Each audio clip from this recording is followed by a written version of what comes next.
누가복음 14장 1절에서 6절입니다. 안식일에 예수께서 한 바리새인 지도자의 집에 떡 잡수시러 들어가시니 그들이 엿보고 있더라. 주의 앞에 수종병 든 한 사람이 있는지라. 예수께서 대답하여 율법 교사들과 바리새인들에게 이르시되 안식일에 병 고쳐주는 것이 합당하냐 아니하냐. 그들이 잠잠하거늘 예수께서 그 사람을 데려다가 고쳐보내시고 또 그들에게 이르시되 너희 중에 누가 그 아들이나 소가 우물에 빠졌으면 안식일에라도 곧 끌어내지 않겠느냐 하시니 그들이 이에 대하여 대답하지 못하니라. 아멘. 하나님 나라에 관한 복음을 전하신 예수님께서는 이 복음을 나누는 일에 그 누구도 제외시키시지 않으십니다. 1절에 보시면 안식일에 한 바리새인 지도자의 집에 떡 잡수시러 들어가시니, 예수님은 유대 종교 지도자들이 자신을 죽이기로 이미 결정하셨음을 다 아시지만 그런 사람들에게도 하나님 나라의 복음을 들을 기회를 주시기 위해 바리새인의 지도자의 집에 들어가서 함께 식사를 하십니다. 성도 여러분, 누구에게나 편견 없이 복음을 들을 수 있도록 기회를 주시는 주님께 감사합시다. 지금 회심을 하느냐 하지 않느냐의 여부와는 상관없이 지금 복음을 들을 수 있는 기회가 있다는 것이 그 사람에게 얼마나 큰 복인지 모릅니다.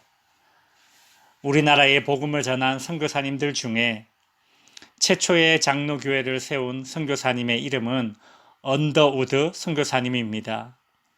언더우드 선교사님은 20대의 젊은 나이에 한국으로 들어와 복음을 전했습니다. 언더우드 선교사님이 고국에 보낸 선교 편지를 제가 읽어드리겠습니다. 주여, 지금은 아무것도 보이지 않습니다. 주님, 메마르고 가난한 땅, 나무 한 그루 시원하게 자라 오르지 못하고 있는 이 땅에 저희들을 옮겨와 심으셨습니다. 그 넓은 태평양을 어떻게 건너왔는지 그 사실이 기적입니다. 주께서 붙잡아 뚝 떨어뜨려 놓으신 듯한 이곳, 지금은 아무것도 보이지 않습니다. 보이는 것은 고집스럽게 얼룩진 어둠뿐입니다. 어둠과 가난한 인습에 묶여있는 조선 사람뿐입니다. 그들은 왜 묶여있는지도 고통이라는 것도 모르고 있습니다. 고통을 고통인 줄 모르는 자에게 고통을 벗겨주겠다고 하면 의심하고 화부터 냅니다. 조선 남자들의 속셈이 보이지 않습니다. 이 나라 조정의 내심도 보이지 않습니다. 가마를 타고 다니는 여자들을 영영 볼 기회가 없으면 어쩌나 합니다. 조선의 마음이 보이지 않습니다. 그리고 저희가 해야 할 일이 보이질 않습니다. 그러나 주님, 순종하겠습니다. 겸손하게 순종할 때 주께서 일을 시작하시고 그 하시는 일을 우리의 영적인 눈이 볼 수 있는 날이 있을 줄 믿나이다.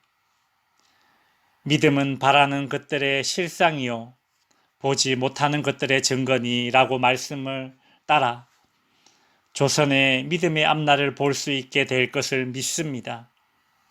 지금은 우리가 황무지 위에 맨손으로 서 있는 것 같사오나 지금은 우리가 서양 귀신이라고 손가락질 받고 있사오나 저희들이 우리 영혼과 하나인 것을 깨닫고 하늘나라의 한 백성, 한 자녀임을 알고 눈물로 기뻐할 날이 있음을 믿나이다. 지금은 예배드릴 예배당도 없고 학교도 없고 그저 경계의 의심과 멸시와 천대함이 가득한 곳이지만 이곳이 머지않아 은총의 땅이 되리라는 것을 믿습니다. 주여, 오직 제 믿음을 붙잡아 주소서. 언더우드 선교사님 같은 분들이 그 당시 암담했던 조선의 현실에도 불구하고 조선 사람들이 복음을 들을 기회를 주기 위해 그 고생을 했고 그 열매가 오늘날 한국교회입니다. 우리 주님의 마음이 이런 마음입니다. 그러나 유대인들은 알 리가 없습니다. 역시나 예수님께 적대적인 바리새인들의 태도는 달라지지 않았습니다. 1절 후반부에 보시면 그들이 엿보고 있더라 라고 하지요. 무엇을 엿보고 있습니까? 기회를 엿보고 있습니다. 예수님을 덫에 빠뜨릴 기회를 엿보고 있습니다.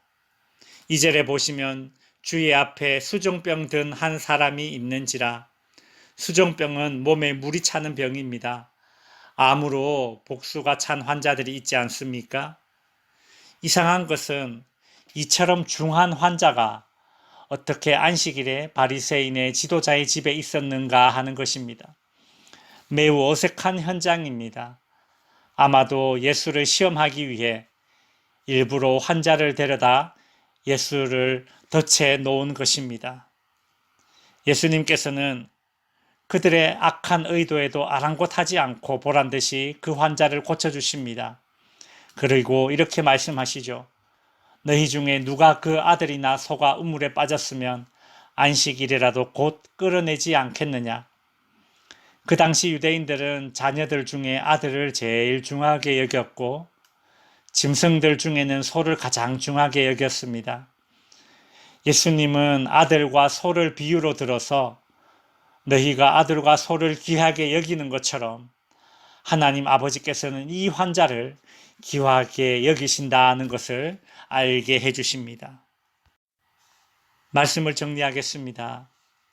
주님은 바리새인의 지도자의 집에 들어가 식사를 하십니다. 그 바리새인들에게도 하나님 나라의 복음을 들을 기회를 주시기 위함입니다. 그런데 애석하게도 바리새인들은 예수님을 덫에 빠뜨릴 기회를 잡으려 엿보고 있습니다.